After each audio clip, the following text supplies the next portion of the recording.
Hello hello hello. তো আজকে আমরা হচ্ছে চলে এসেছি সেম 2 অর্থাৎ ক্লাস 11 সেম 2 এর 2 মার্কসের ইম্পর্টেন্ট সাজেশনগুলো নিয়ে, ইম্পর্টেন্ট যে কোশ্চেন ফিজিক্সের আছে সেগুলোকে নিয়ে চলে এসেছি। ওকে, তো স্টার্ট করা যাক, ঠিক আছে। তো আমি কৌস্তব স্যার।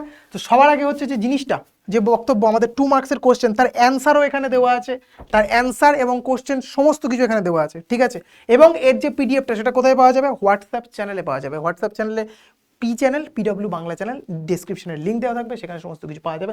আমি জাস্ট একবার শুধু দেখিয়ে দিই যে কীভাবে আছে এই কোশ্চেন। এখানে মহাকর্ষ তীব্রতা, গ্র্যাভিটেশন পরপর চ্যাপ্টার সম্পর্কে আছে। এই যে গ্র্যাভিটেশন সম্পর্কে এখানে কোশ্চেন অ্যান্সার চলছে সমস্ত কিছু। সকল বস্তু অভিকর্ষ বল ভরের সমানুপাতিক হলে প্রত্যেকটা কিন্তু ইম্পর্টেন্ট কোশ্চেন এবং তার অ্যান্সার দেওয়া আছে। প্রত্যেকে এগুলো পড়বি এবং নিজে নিজে অবশ্যই প্র্যাকটিস করবি, বারবার করে বলছি, ঠিক আছে।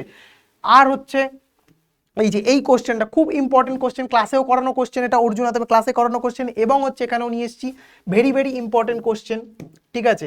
এটাও একটা ইম্পর্টেন্ট কোশ্চেন আমাদের কাছে হচ্ছে এই যে পৃথিবীর ভর ব্যাসার্ধ বিভিন্নভাবে, এখানে যে নাম্বার আছে নাম্বারটা চেঞ্জ করতে পারে। নিউমেরিক্যালস কখনো মুখস্থ করে না, জাস্ট বুঝে নিবি, কনসেপ্টটা বুঝে নিবি, এই কনসেপ্টের ওপরেই কোশ্চেন আসবে, ঠিক আছে। এই কনসেপ্টের ওপরেই কিন্তু কোশ্চেন আসবে। দেন হচ্ছে যে গ্রাফ রিলেটেড কোশ্চেন আমাদের কাছে, ঠিক আছে। আচ্ছা, এই যে আমাদের কাছে ইলাস্ট্রিসিটি চ্যাপ্টারের কোশ্চেন চলে এসেছে, দৃঢ়তা গুণাঙ্ক দিয়ে কোশ্চেন আছে, তারপর হচ্ছে ইয়াং গুণাঙ্কর কোশ্চেন আছে, তারপরে যে স্প্রিং সাধারণত ইস্পাতের কেন তৈরি, তার এরকম কিছু ডেসক্রিপটিভ কোশ্চেনও আছে যেগুলো ছোটোখাটো চলে আসতে পারে। সহজ, একদম সুন্দর করে সাজিয়ে গুছিয়ে লিখে দিবি, আরামসে ভালো নাম্বার পেয়ে পাস করে যাবি, ঠিক আছে। শুধু পাস কেন, ভালো নাম্বারও পেয়ে যাবি। তারপর এই যে পীড়ন বিকৃতির মধ্যে কোনটা মৌলিক, এই যে কিছু ডেসক্রিপটিভ কোশ্চেন যেগুলো বললাম, এই যে ডেসক্রিপটিভ কোশ্চেন আবারও, ঠিক আছে। এই যে আবারও চলে এসেছে আমাদের কাছে নিউমেরিক্যালস, ইয়াং গুণাঙ্ক দিয়ে নিউমেরিক্যালস আছে, প্রকৃত প্রসারণ গুণাঙ্ক, আপাত প্রসারণ গুণাঙ্ক সম্পর্কে কোশ্চেন। তারপর হচ্ছে এই যে আয়তন বিকার গুণাঙ্ক, বিকৃতি আয়তন বিকৃতি গুণাঙ্ক, কৃতকার্য, এই যে কৃতকার্য যদি একটা কোশ্চেন দেবেই, ঠিক আছে। কৃতকার্য যদি অবশ্যই একটা কোশ্চেন দেবে এখান থেকে, এই সাবানের বুদবুদ ব্যাসার্ধ দিয়ে। তারপর হচ্ছে জলপ্রপাতের ওপর থেকে নিচে পড়ে, তুলনায় নিচের জলের উষ্ণতা সামান্য বেশি কেন হয়? কারণ তার মধ্যে বেশি ওপরের যে আমাদের কাছে স্থিতিশক্তি সেটা সঞ্চয় হয়ে যাচ্ছে, সেই জন্য। তো প্রত্যেকটা কোশ্চেন এখানে কিন্তু ইম্পর্টেন্ট কোশ্চেন। কোশ্চেন নাম্বার হয়তো একটু দেখে মনে হতে পারে বেশি আছে, যেহেতু সেম 2 এর আমাদের চ্যাপ্টার অনেক বেশি, সেম 2 এর চ্যাপ্টারও বেশি, সেই জন্য দেখে মনে হতে পারে একটু বেশি, খুব বেশি নয়। এখানে ম্যাক্সিমাম 30টা মতো কোশ্চেন আছে, তো 2 নাম্বার হিসেবে 30টা কোশ্চেন কিন্তু খুবই কম কোশ্চেন, ঠিক আছে। এই যে এখানে প্রদত্ত তাপ সম্পর্কে কোশ্চেন হিট চ্যাপ্টার থেকে।